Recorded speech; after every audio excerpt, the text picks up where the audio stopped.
먹고 살기도 힘들고 물가도 오르고 집장만도 힘든데 여자 입장에서는 근데 굳이 나보다 못 버는 남자를 만나서 결혼을 해서 아이를 낳아. 근데 아이를 낳았는데 또 아기를 봐줄 데가 없어요. 그럼 어떻게 해야 돼 이거를? 다 여자 몫이잖아. 그러니까 여자들이 결혼을 기피하고 갈수록 남자들이 결혼하기가 힘들어지는 거예요. 아 그래도 이왕 태어난 거 나의 씨는 좀 뿌려봐야 되지 않겠냐?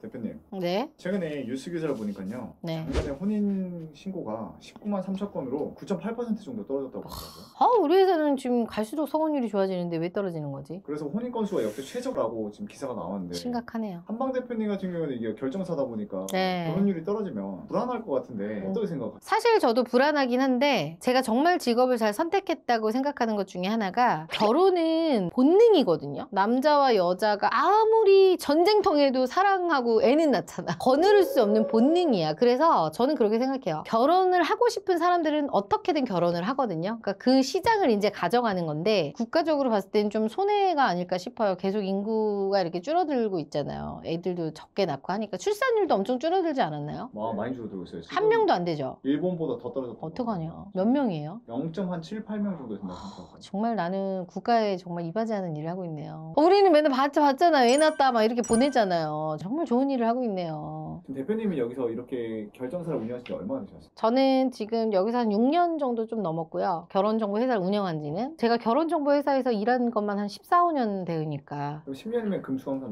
그럼요. 10년 전랑 완전 달라요. 그렇게 시간이 많이 돼요? 그럼요. 옛날 10년 전에는 여자가 직업이 없어도 결혼을 잘할 수 있었는데 지금은 여자가 직업이 없으면 남자들이 선택을 안 해요. 왜 그럴까요? 먹고 살기 힘드니까. 그리고 예전에는 집이 없는 게 당연했어. 10년 전에는. 집 유무 뭐 많이 안 물어봤어요. 지금은 집 유무가 100% 들어가요. 그만큼 집값이 완전히 큰 비중을 차지하는 것 같아요. 위와 같은 이유로 사람들이 결혼에 대해서 기피를 하는 거. 당연하죠. 저는 그런 것도 있어요. 먹고 살기도 힘들고 물가도 오르고 집장만도 힘든데 여자 입장에서는 내가 혼자 살아도 너무 괜찮아. 근데 굳이 나보다 못 버는 남자를 만나서 결혼을 해서 아이를 낳아. 근데 아이를 낳았는데 또 아기를 봐줄 데가 없어요. 그럼 어떻게 해야 돼 이거를? 다 여자 몫이잖아. 그러니까 여자들이 결혼을 기피하고 갈수록 남자들이 결혼하기가 힘들어지는 거예요. 이게 진짜 사회적인 문제잖아요. 사회적인 문제죠. 근데 앞으로 더 결혼하는 게 떨어질 것 같은데 그럼에도 이 사업을 계속 하시는 이유가 뭐예요? 일단은 이 직업은 저한테 천직이에요. 왜 그런지는 모르겠지만 천직 말 그대로 정말 잘 맞아요. 그리고 정말 결혼을 저라서가 아니라 정말 잘 시켜요. 어때요? 얘기 좀 해봐봐요. 네, 엄청 누가 봐도 힘들 것 같다는 그죠? 분들도 정말 잘 되게 해주세요. 진짜 머리 없는 대머리부터 시작해서 진짜 저기 카타르에 가 있는 남성분부터 시작해서 50살 된 남성분들부터 시작 진짜 결혼하기 너무 힘든 분들이 제 손을 진짜 금손이에요. 또 자랑을 하게 되는데 그냥 그게 저한테는 즐거운 일이에요. 사실은 스트레스가 아니라. 그러니까 스트레스 받을 때도 있지만 보람이요 너무너무 돼요. 결혼을 할 때마다 말로 표현할 수 없는. 대표님은 금손이랬잖아요. 네. 거의 결혼업계 삼신 할머니? 제가 거의 한 20년 후에는 이 세계를 다 평정하고 있지 않을까요? 왜냐면 큰 회사에서 제가 나이가 제일 어렸는데 매출을 정말 잘했고 결혼도 정말 잘 시켰었거든요. 그러니까 이게 어떻게 보면 타고난 직업이죠. 정말 잘하시잖아요. 정말 잘하죠. 되게 진짜 성혼율도 되게 높으신 분인데 네. 이렇게 성공한 결정사 대표님이 생각하시기에 우리 대한민국의 결혼율을 올리기 위해서 어떤 방법이 있을까요? 일단 좀 무거운 주제긴 하지만 국가에서 좀 지원을 많이 해줘야 될 것 같아. 뭐 예를 들어서 신혼부부가 좀 정착할 수 있도록 지원금도 좀 많이 줘야 되고 그리고 아이를 낳았을 때 아이를 조금 맡겨줄 수 있는 돌봐줄 수 있는 곳도 늘어나야 된다고 생각을 하거든요. 그런 것들을 해줘야 여자들이 결혼하고 싶은 마음이 들지 않겠어요? 실제로 회원 중에 성혼하신 분들도 있을 거 아니에요. 근데 그런 분들도 막상 결혼하기 망설이는 포인트가 있으세요? 똑같아요. 아까도 말했지만 아기 낳는 거에 대한 두려움. 아이 낳을 수는 있는데 기르는 거. 그리고 요새는 봐봐요. 아기 낳고 나서 영어 유치원이 의무가 돼버렸어요. 3, 4살 되면은 웬만한 경기도권에서도 영어 유치원을 보내는데 그 영어 유치원의 한 달 비용이 최소 150이에요. 150이요? 150이요. 최소. 근데 뭐 거기에 활동비 뭐 이렇게 들어보면 거의 200은 그냥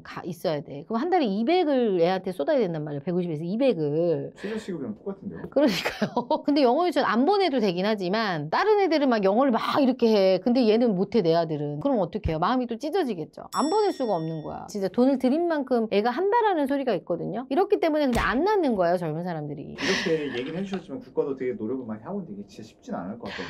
노력을 좀 더 많이 해줬으면 좋긴 할 것 같아요. 그리고 이런 복지들이 사각지대도 좀 없도록 해줬으면 좀 좋겠어요. 그러니까 구체적인 방안이 좀 많이 없는 것 같아. 노인 복지에 대한 거는 굉장히 좀 잘 되어 있는 것 같은데 젊은 사람들이 결혼을 해서 살 수 있는 여건들에 대한 거는 아직은 조금 부족한 것 같다는 느낌? 이거는 뭐 저만의 의견이 아니라 오시는 회원분들도 항상 그렇게 얘기해요. 아, 돈이 이거밖에 없는데 좀 대출이 좀 많이 났으면 뭐 이런 얘기들 항상 하니까.